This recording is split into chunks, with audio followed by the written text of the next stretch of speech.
Okay, so I want to talk to you about what I'm noticing with quite a few people. And that is that part of the shadow is the persona we hold out in the world. And sometimes it's in direct opposition to who we are becoming. At least it feels like it's in direct opposition. So recently I had a session with a client, and he's a professor and is trained in the very conservative way to do things and beliefs. And he's always gone along with that, and it's been fine and fulfilling. But now, as he's stepping into himself more and more on the soul level, that is no longer fulfilling, and it almost comes into a space of being out of alignment, because what's happening is his true being that is downloading more and more and more has different understandings, has different ways of thinking and ways of being, and so it's creating a misalignment and an inauthenticity, which is then in turn creating major anxiety and a feeling of, almost despondence. He doesn't want to teach right now. He doesn't really want to do any of those things. So the joy is gone.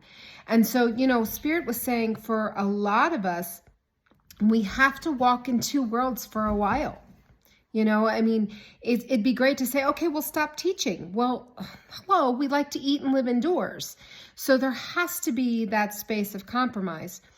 And it really is, how do you blend who you are in your truth with the persona that you have out in the world? And it needs to be blended baby steps.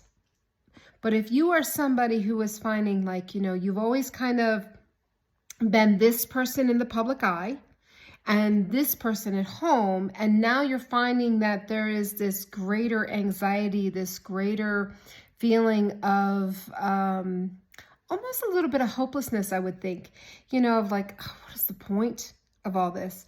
Then what is recommended is that you begin to look at that persona. Look at the persona that you've created for out in the public. Look at the fears you hold if you break out of that persona. And once you get a handle on that, start integrating your truth, who you really are, into that public persona. And you can do it through baby steps. And you might be surprised. They're closer than what you think. It's just little bits and pieces here where you're like, I want to shift things and do it this way, and maybe show this line of thinking versus this line, and being completely okay with that. Part of what we're doing here with the shadow is allowing ourselves to be exactly as we are, not how the world wants us to be, not how we think we should be, not how our loved ones think we should be, but how we are. And bringing all of that into a wholeness and a way of being very congruent within.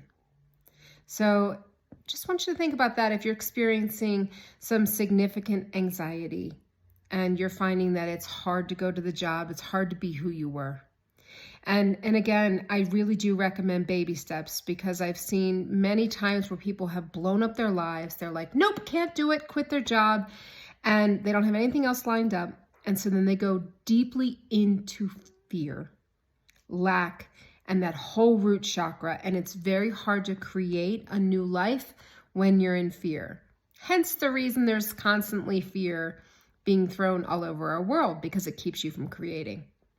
So baby steps, make a plan.